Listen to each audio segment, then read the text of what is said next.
markii aan ku soo dhawaanay meeshii aan u soconay waxay dhagaheena maqlayeen dhawaqa rasaasta oo ay Taliban ridayeen. raggan way mayal adag yihiin marka waa inaad xirataa xijaabkaaga.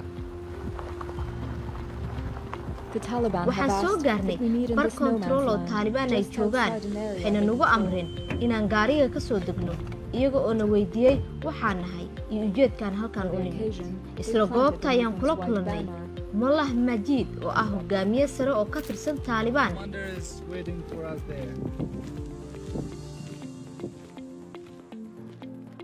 kaasoo markii hore u soconay inaan waraysi la yeelano. annagu waxaan ku dhex jirnaa buuraha inta badan bannaanka ma imaadno laakiin hadda dartiinna baan u soo baxay ma fadhiisanno meelaha sidan oo kale ee dusha ka furan.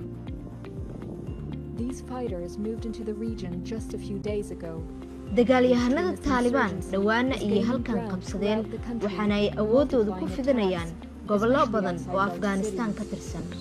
waxaan rajaynayaa inayna soo gaaraan dagaalyahanno aad u badan oo Taliban ka tirsan oo xoojin doona kuwa halkan jooga.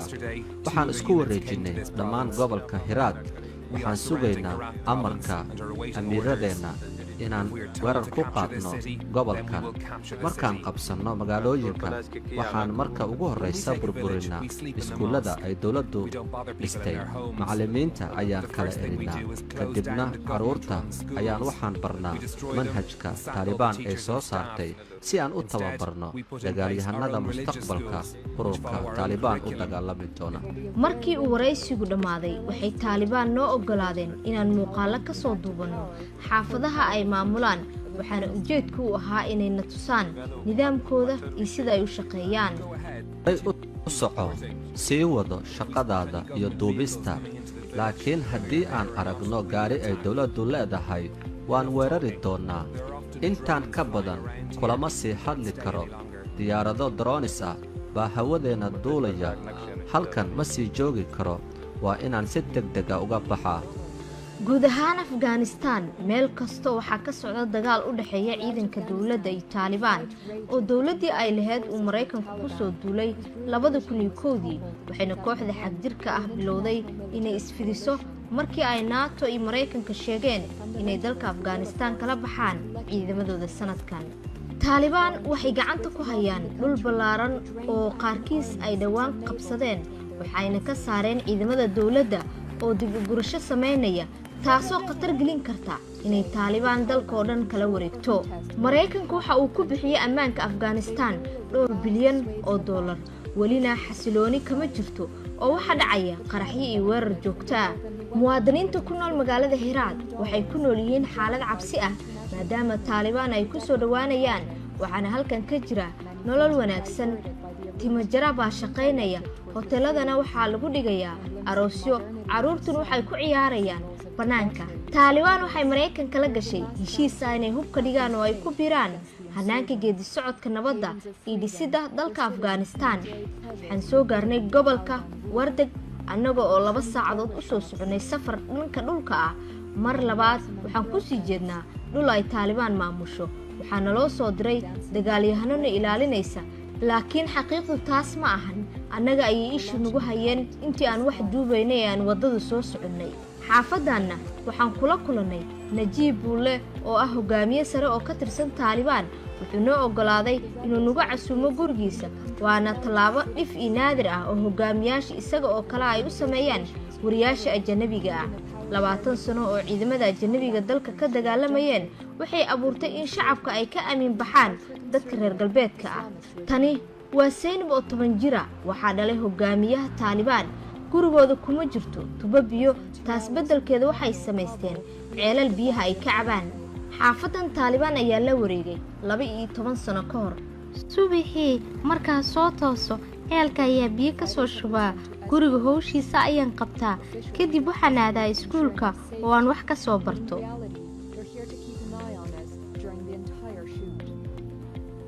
markii ay soo toosto subaxii Zainab waxay qabataa shaqada guriga kadibna waxaan u diraa iskuulka Taliban ay maamusho si ay wax uga soo barato.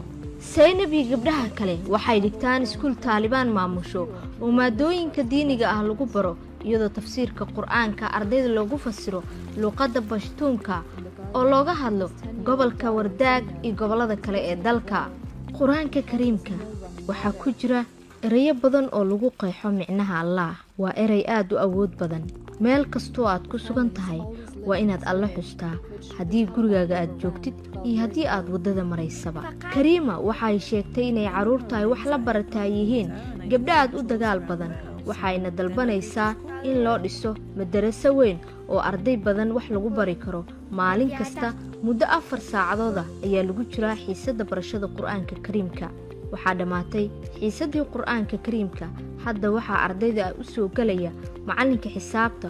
waxa uu salaamayaa ardayda marka hore isagoo weydiinaya xaaladooda sida ay tahay ka hor intuusan bilaaban xiisadda. in uu nin macalin u noqdo gabdho waa arrin ku cusub meel ay Taliban maamusho gudaha dalka Afghanistan. waxaan isku dayayaa inaan sabuuradda ku xalliyo xisaabta aad guriga uga soo shaqayn weyseen. mid baan u sharxayaa hadda oo si fiican ula socda. 8 lagu dhuftay 3 waa 24. siyaabo kala duwan ayaad sidan oo kale aad ku xallin kartaa xisaabtan. macalinkan waxaa lagu magacaabaa Sayid Aga. waa macalin maadada xisaabta ka dhiga iskuulka gabdhaha wax lagu bara oo ku yaala tuuladan ay Taliban gacanta ugu jirto. dadka qaar waxyaabo xun ayay ka sheegaan Taliban, laakiin xaqiiqdu waxay tahay in halkan carruurta wiilal iyo gabdho si siman ay wax u bartaan, waayo waa jiilka xiga ee soo koraya oo loo baahan yahay in uu yeesho aqoon dhan walba ah. gabdhuhu markay wax bartaan waxay noqon karaan injineero, dhaqaalyahano, dhaqaatiir ama macallimiin. xaqiiqda ayaa ah Zaynab iyo saaxiibadeed fasalka inaysan haysan fursad ay jaamacadda ku dhigan karaan marka ay waxbarashada hoose dhameeyaan.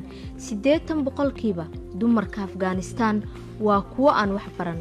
gabdho wax kasta soo bartay magaalooyinka dawladda maamusho ayay yimaadaan deegaanka si ay shacabkooda ugu adeegaan. waxaana ka mid ah gabdhahan ka shaqaysanaya xarunta caafimaadka oo ay ku qaabisho bukaano dumara oo qaarkood ragga Taliban ay qabaan. bukaan miyaa tahay? halkan soo fariiso. Soqra Sadiiqad waxay si joogto ah ugu timaadaa magaalada Kaabul iyadoo ka shaqaysa isbitaalkan oo aan lahayn haweeney dhakhtar ah oo daweysa bukaanada dumarka. 20 sano ka hor Taliban gabadhan uma aqbali lahayn inay wax barato, balse waxaa u suurtageliyay in kooxda laga saaray gobolkeeda iyaduba aaday caasimadda si jaamacad ugu soo dhigato kulliyadda caafimaadka. sidee lagu hayaa? cuntadii baan ka go'ay, waxba ma cunin muddo 2 maalin ah. ma jiraan wax dhibaatooyin oo guriga kala kulantid? haa, dhibaatooyin badan baa iska jira. waa maxay dhibaatada? ma culays baa ku haysta xagga dhalmada? maya, cunug waan dhalay laakiin wuu iga dhintay. waan ka xumahay, adiga qalad kama lihid, laakiin waxaa lagaa rabay inaad siisid cunugaaga daryeelkii uu baahnaa. dhammaan dumarka reer Afghanistan waxay ka siman yihiin xanuunada dhanka maskaxda ah, waayo cadaadis badan bay raggooda kala kulmaan. loomana ogolaado inay dibadda u baxaan degmada. si gaar ah hooyooyinka waxaa haysta dhibaatooyin kala duwan iyo nolol dhib badan. mar kasta waa ay xijaaban yihiin, ma helaan nafis yar. Soqra Sadiiqad waa gabadha kaliya ee ku dhex safri karta Kaabul iyo degmada Umar Qayl. labadaba dhinac ee dawladda iyo Taliban oo cadow isku ah ayay ku heshiiyeen inay gabadhan ay daaweyso haweenka dhulka Taliban ku sugan. maalintii ugu horeysay aan halkan imid, Taliban waxay weydiiyeen shahaadadeeda caafimaadka. waa dad aad u feejigan, waxay bareen jaamacadda aan ka soo qalinjibiyey iyo aqoonteeda dhanka caafimaadka. markii aan halkan joogo waxaan ku qasbanahay inaan jirkayga oo dhan xitaa wejiga aan qariyo. tanna ma sameeyo markaan Kaabul joogo. haddii aan isku daboolin dadka halkan jooga waxay iga fahmayaan fikir qaldan oo ah inaan dumarka deegaankan aan fasahaadinayo oo aan faafinayo dhaqanka gaalada. markii ay Taliban maamulayeen Afghanistan 1990-meeyadii, haweenka looma ogoleen inay la kulmaan dhakhtar rag ah, laakiin hadda wax kasta way isbedeleen oo waxaa deegaanka isbitaal ku yaala ka shaqaynaya nin dhakhtar oo bukaan dumar ah qaabilaya. hooyadan waxay joogtaa xilligii dhalmada, waana qof aad daciif u ah oo dhiigga uu ku yar yahay. waxaan u sheegay hooyooyinka kale ee deegaanka inay halkan ay yimaadaan oo ay ku dhalaan xilliga foosha, una sheegaan kuwa kale halka uu ku yaallo isbitaalka iyo shaqada wanaagsan ee howlwadeennadeenna caafimaadka ay qabanayaan. hooyadii ayaa maanta umushay, waxayna dhashay gabar. waxay heshay daryeel caafimaad oo wanaagsan. waxay u mahadcelinaysaa dhakhtarka oo ku soo booqday qolkeeda kadib markii ay umushay. haddii aad eegtid habdhaqanka halkan ka jira, waa mid bulshada aan isdhexgal badan ka jirin oo taalibaan ay ku soo rogeen sharciyo adag, gaar ahaan haweenka oo wax walba laga mamnuucay, xitaa waxbarashada. zaynab iyo aabbaheed maanta waxay u soo baxeen inay dukaamaystaan. waxay tageen dukaan aan gurigooda ka fogeyn oo lagu iibiyo cuntooyinka iyo bagaashka. zaynab waxay ka dalbatay aabbaheed inuu u iibiyo buug iyo qalin maadaama ay ardayad tahay, waana uu u iibiyey. dukaankayga wax dhacay laguma iibin karo, waayo taalibaan haddii ay igu ogaadaan waxaa igu dhacaya ganax lacageed oo xooggan. runtii aad ayay u fiican tahay in lagu noolaado meel ay taalibaanku maamulaan, waayo sharciyo adag ayaa ka jira. meelaha dawladda qaarkood wax walba oo dhacay dadku waa laga iibin karaa xilli kasta. dhanka ammaankuna aad buu u fiican yahay. halkan waa meel ku wanaagsan in lagu noolaado laguna shaqaysto, laakiin dhulka ay dawladdu ay maamusho taasi suurtagal ma ahan in habeenkii xilliga saqda dhexe goobtaada ganacsiga ay furnaato, waayo khatar badan ayaa ka jirta. dumarku way ii yimaadaan iyagoo aan nin la socon, laakiin xidhan xijaabka taalibaan ma celinayaan. labadii maalmood ee aan joogay degmada cumar qayl ma arag hal qof oo dumara oo goob ganacsi ku jirta. waxay ka mid tahay tani dhibaatooyinka caburinta ay taalibaan ku hayso haweenka. annagu markii ay naga dhammaadaan badeecooyinka aan iibinno uma aadi karno magaalooyinka waaweyn ee dawladdu ay haysato, waayo waddooyinka waxaa ka jirta khatar aad u badan. waxaan samaynaa inaan badeecooyinkeenna u dirsinno baabuurta oo halkan inoogu keena. taalibaan waxay saamayn ku leedahay nolosha dhammaan dadka halkan ku nool. waxay xitaa isku casuumaan kulan guriga sadiiqi oo isagu aan ka mid ahayn kooxda, balse uu ku qasbanaaday inuu ku soo dhoweeyo hoygiisa. 8 sano ka hor ciidanka dawladda iyo kuwa maraykanka ayaa soo weeraray gurigiisa iyagoo baadigoobayay taalibaan. mar kasta shaah baan wada cabnaa dagaalyahanada taalibaan ee hoygayga igu yimaada. annaga waxaan nahay dad shacab ah, cidna ma taageerno labada dhinac ee dagaalka afghanistaan u dhexeeya. waxaan doonaynaa oo keliya inaan nabad aan ku noolaanno oo carruurteenna ay nabad ay wax ku bartaan. waxaa kale uu ii sheegay cumar kayl in diyaaradaha dagaalka maraykanka ay si aan kala soc lahayn u duqeeyeen deegaanka, iyagoo qoyskiisa ka dilay 5 carruur ah oo iyagoo hurdaya lasoo weeraray. taalibaan waa wiilal halkan ku dhashay, mid baan u garanayaa. wax cadaalad darro ah lagama filayo inay ku sameeyaan dadka deegaanka. waa dad aad u wanaagsan oo aan ku xadgudbin shacabka halkan ku nool. mar kasta gurigayga ayay igu yimaadaan, shaah baan wada cabnaa, ma jirto wax dhibaato ah oo ay nagu sameeyaan. sida ay sheegtay hay-ad madaxa bannaan oo caalami ah, ciidamada afghanistaan oo taageero ka helaya kuwa maraykanka ayaa mas-uul ka ah dilka shacabka 3 meelood hal meel, kuwaas oo lagu dilay magaalada. tani waxay kicinaysaa carada shacabka, taa oo dhalisay in dadka ay taageeraan taalibaan oo sheegtay in dadka ay ka difaacayaan ciidamo ku soo duulay iyo dawlad aan shaqaynaynin. afghanistaan waa dal inta badan baadiye ah, mashaariic horumarineed oo ay maalgelinayaan beesha caalamka ayaana si goosgoosa u gaara dhulka miyiga sanadba sanadka ka dambeeya. maxamed waxaa beerihiisa saameeya abaaraha. dhulka waa mid wanaagsan oo la bacrimiyey, balse ma haysto biyo ku filan. sidaa darteeda dalaggu waa uu qalalayaa marka aan beerno. ma jiraan meelo kale oo aan ku keedinno biyaha, oo halkan aan aad ugu baahannahay inaan beeraha ku waraabinno. waxaanan jirin mashaariic horumarineed oo beeraha loogu talagalay oo halkan yimaada, maadaama dagaaladu ay saameeyeen taalibaannu ay xukunto halkan. sannadkan waxaan awoodnay in dalagii noo baxay aan u dhoofinno dalka bakistaan balse inta badan waxaan ku iibinaa magaalada kaabuul ee caasimadda afghanistaan wax dhibaato ah nooma geystaan taalibaan mararka qaar xitaa waxay naga caawiyaan ganacsiga halkan waxaa maamula taalibaan waxaad ku safri kartaa xilli kasta waddooyinka deegaanada taalibaan ay maamulaan adigoo lacagtaada wadata laakiin khatar badan ayaad kala kulmaysaa waddada marka loo socdo waddanka bakistaan waad og tahay taalibaan inay qaraxyo iyo miinooyin ay waddada dhigeen taana ay ugu talagaleen inay cadowga ku soo duulaya ay kaga hortagaan taalibaan ayaa sanad weliba dadka beeralayda ka qaada 10% dalaga u soo go'a waa waajib diini ah waxaan siinaa 27 ilaa 30 kun lacagta dalka afghanistaan oo canshuur ahaan u bixinno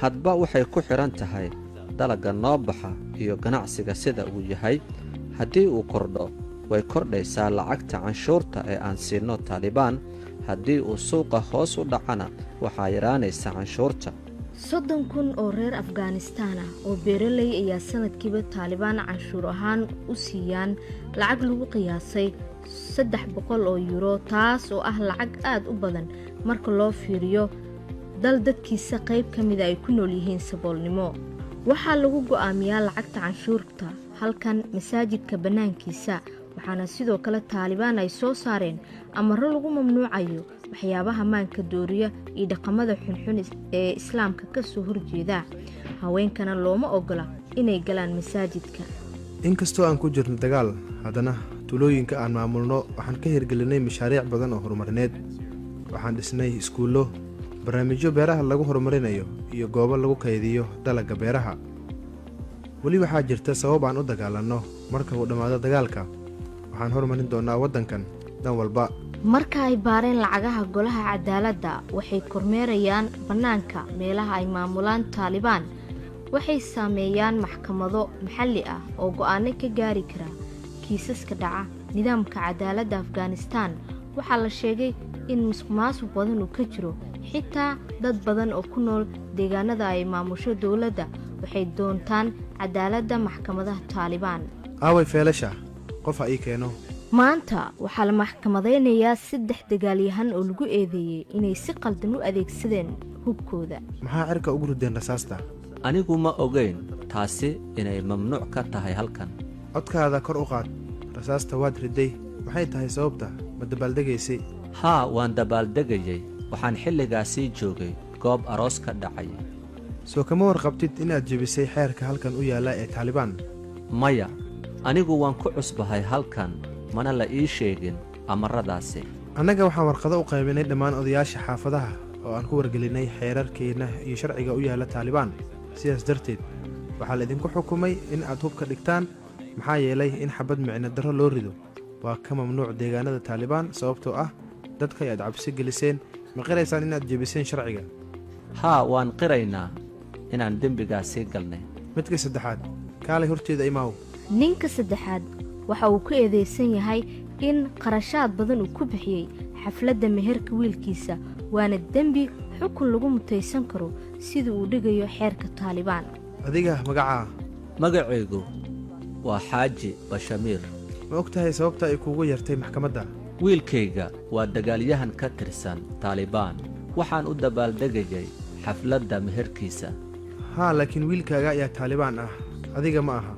haa waan ogahay taasi waxaan u dabaaldegayay xafladda meherkiisa isaga ayaa taalibaan ah oo keliya ka mid ahaanshihiisa taalibaan ma siinayso xuquuq dheeri ah dadka isaga oo kale ah ama aniga xitaa waa in la ciqaabaa sababtoo ah hadafka taalibaan waa in ilaahay dartiis jihaad loo galaa dhinaca kale waxay arrintan dhibaato u horseedaysaa dadka oo ku dayanaya isla markaana gelaya dembiyo lagu ciqaabi karo haa waan ku raacsanahay markhaatiyaasha halkan ka marag furay dembigayga waan qirayaa inaan dembigaasii galay aad baana uga xumahay asal ahaan annagu xafladda meherka waxaan ku casuunnay 6 qof oo keliya laakiin wiilkayga oo taalibaan ah ayaa dad badan ku casuumay oo xafladda ka soo qaybgeliyey